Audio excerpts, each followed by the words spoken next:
Кайырлы күн, кырметтүү әріптестер. Бүгін біз кезекті онлайн журналин клубының онлайн сессиясын, кезекті мақаламызды талқылауды бастаймыз. Бүгін бізде Санжар Асфендияров атындағы Қазақ ұлттық медицина университетінің неонатология кафедрасының резидент неонатологы Муслимова Сәуле Руслановна өзінің мақаласын талқылайтын болады. Мақаланың аты перинаталды асфиксиядан кейінгі неонатальды көп ағзалық жеткіліксіздік. Сәуле, бастай берсеңіз болады. Саламатсыздар, рахмет. Неонатальная полиорганная недостаточность после перинатальной асфиксии. Научный журнал «Анализы педиатрии» включен в Scopus. Страной издательства журнала является Испания. Основными предметными областями публикуемых статей являются педиатрия и детское здоровье. Частота перинатальной асфиксии продолжает оставаться относительно высокой у живорожденных. Перинатальная асфиксия относится к процессу, характеризующемуся прогрессирующей гипоксией, гиперкапнией и ацидозом, приводящему к временной, но потенциально опасной кислородной недостаточности. Главным и наиболее серьезным потенциальным осложнением является развитие гипотической ишемической энцефалопатии, которая с частотой 2,5 на 1000 живорождений является тяжелым заболеванием, связанным со значительной заболеваемостью и смертностью. Во время асфиксии для сохранения адекватной перфузии и оксигенации мозга, сердца и надпочечников сердечный выброс перераспределяется за счет снижения ирригации других органов, что может привести к вторичному повреждению других органов. Это одна из основных причин, рассматриваемых в случае полиорганной дисфункции, возникающей в результате прерывания плацентарного кровотока. Если снижение кровотока сохраняется со временем, местная вазоконстрикция может вызвать повреждение клеток и неадекватную функцию тканей, вызывая постнатальную дисфункцию.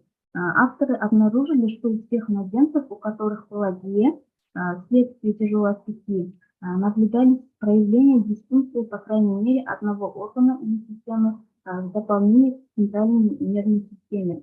Таким образом, перинатальная асфиксия и любая последующая полиорганная дисфункция могут быть связаны с высоким риском тяжелых осложнений на протяжении всей жизни, которые необходимо учитывать. Авторы провели систематический обзор с использованием поисковой системы PubMed, которая обеспечивает доступ к различным базам данных литературы, составленным Национальным центром биотехнологической информации в Национальной медицинской библиотеке Scopus и Cochrane Library. Теперь перейдем к представлению имеющихся в литературе сведений об органах, наиболее часто поражаемых после перинатальной асфиксии. Частота почечной травмы у доношенных новорожденных, которые перенесли перинатальную асфиксию, значительно 50-72%. И это осложнение связано с повышенным риском смертности. Обычный подход основан на повышении уровня мочевины и креатинина, связанным с уменьшением диуреза. Хотя важно помнить, что уровень креатинина обычно не повышается, пока не будет утрачено 25-50% почечной функции, и что почечная недостаточность не всегда сопровождается олигурией. До рождения высокое сопротивление, высокая активность плазменного ренина и низкая скорость клубочковой фильтрации среди прочих факторов делают этот орган особенно чувствительным к гиперперфузии. Основным типом почечного повреждения является острый канальный некроз. В более экстремальных случаях диффузный почечный кортикальный некроз. Длительная гиперперфузия может не только снизить клубочковую фильтрацию, но и повредить клетки с более высоким потреблением энергии, вызывая некроз проксимального канальца и восходящей предземья. В исследовании инвитро клеток проксимальных почечных канальцев человека, подвергнутых гипоксии с последующей реоксигенацией, авторы обнаружили меньшее количество жизнеспособных клеток и повышенную активность лактаз дегидрогеназы. И авторы пришли к выводу, что целостность мембраны нарушается эпизодами гипоксии, и что канальцевые клетки могут пострадать от необратимых повреждений. Новорожденные, перенесшие асфиксию, подвержены риску развития гипонатриемии вследствие аллергорической острой почечной недостаточности из-за задержки воды и снижения реабсорбции натрия на канальцевом уровне. У них также может развиться синдром неадекватного антидиуретического гормона, который может способствовать развитию гипонатриемии, значительному увеличению веса, значительному снижению осмоляемости сыворотки, олигурии и повышению осмоляемости мочи.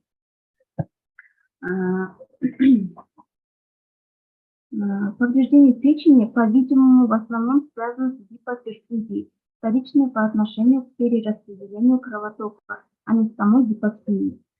Поскольку сниженная перфузия паренхимы печени, особенно в правой доле, может вызвать гипотический гепатит. У младенцев, перенесших перинатальную асфиксию, протромбиновое давление и МНО значительно повышены, и существует риск кровотечения, если дополнительные изменения, такие как более низкое количество тромбоцитов или сниженный уровень фибриногена. Печень синтезирует большую часть белков, участвующих в коагуляции, но механизм, посредством которого гипоксия приводит к кровотечению, не до конца изучен. Таким образом, можно было бы разумно ожидать нарушения коагуляции, если функция печени нарушена. Однако ЧАД и другие в исследовании случаев контроль, включавшем 47 доношенных новорожденных, обнаружили, что у новорожденных, которые испытали гипоксию, наблюдались нарушения коагуляции по сравнению с контрольной группой, и что источником нарушения было потребление факторов сверхывания, то есть ДВС. В этой таблице показано различие в частоте поражений печени между исследованиями. Имеются данные о связи между перинатальной асфиксией и поражением печени, хотя сообщаемая частота сильно варьируется.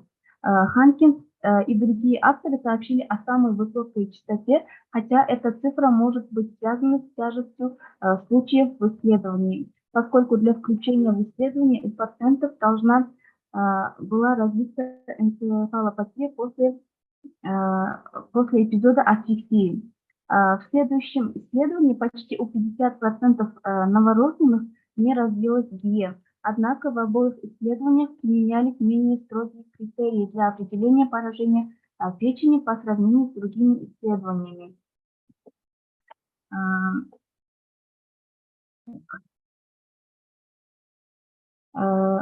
Перинатальная асфиксия может привести к снижению перфузии желудочно-кишечного тракта, что проявляется рвотой, диареей, желудочно-кишечным кровотечением и даже НЭК. Частота этих событий составляет 29%. Кишечник является одним из органов, наиболее чувствительных к ишемии, поскольку в нем имеются области, расположенные между двумя основными артериями, которые подвержены травмам вследствие перинатальной асфиксии. Кроме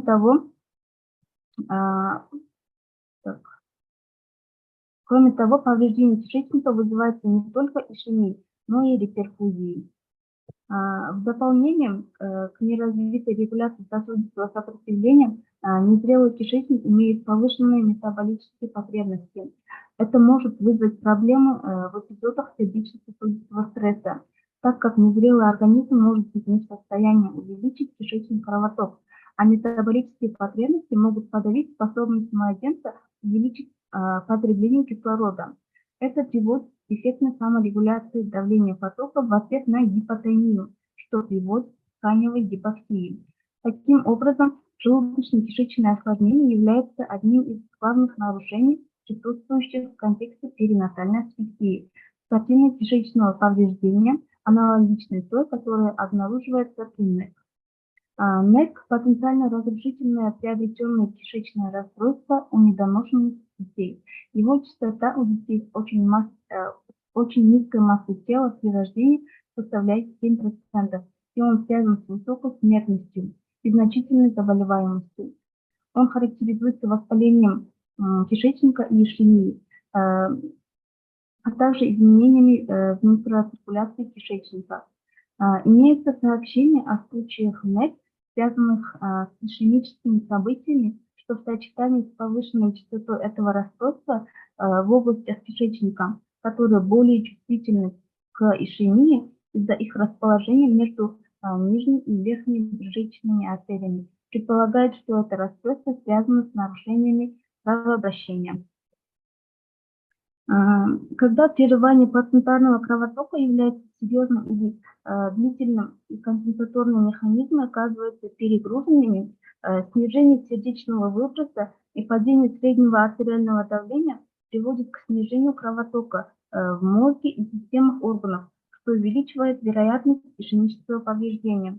Гипоксическое ишемическое повреждение миокарда все чаще рассматривается как потенциальная причина сердечно-сосудистой дисфункции у новорожденных, поскольку оно присутствует у 1/3 пораженных младенцев и может способствовать увеличению неонатальной заболеваемости и смертности.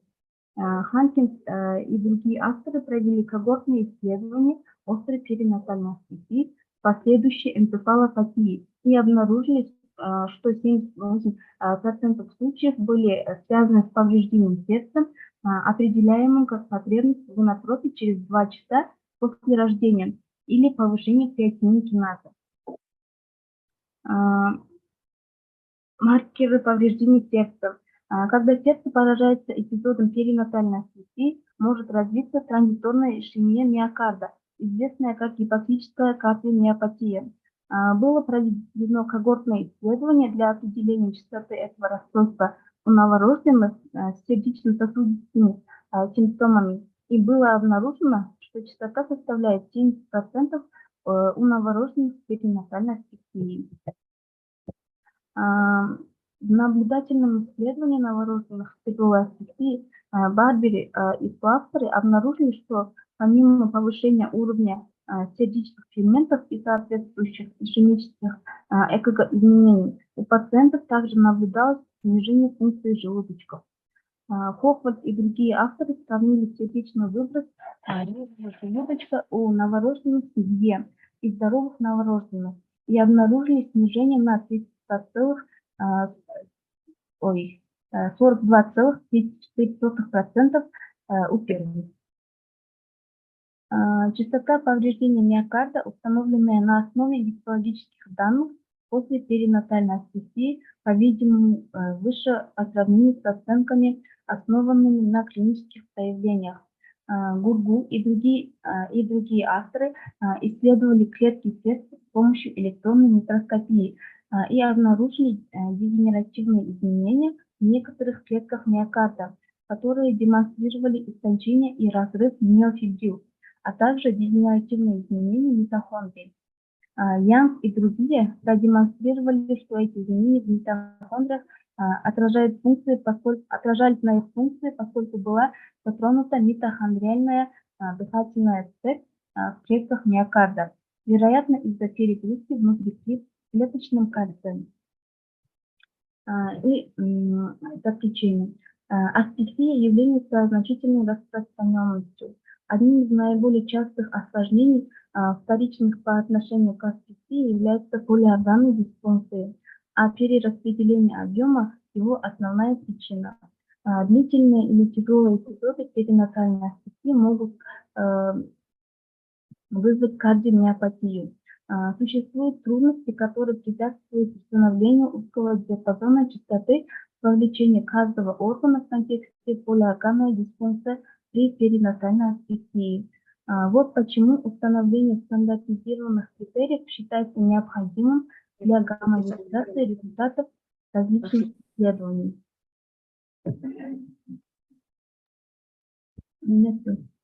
Спасибо. Рахмет, Сәуле. Құрметті әріптестер, егер сұрақтарыңыз болса, қойсаңыздар болады, неге чатқа жазсаңыздар болады.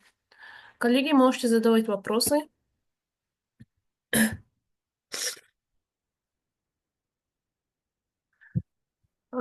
Сәуле, пока презентацияңыз қоса тұрсаңыз, егер сұрақтар болып қалса.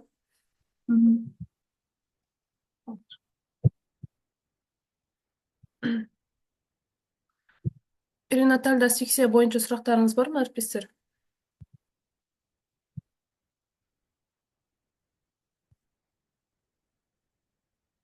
Түсінікті.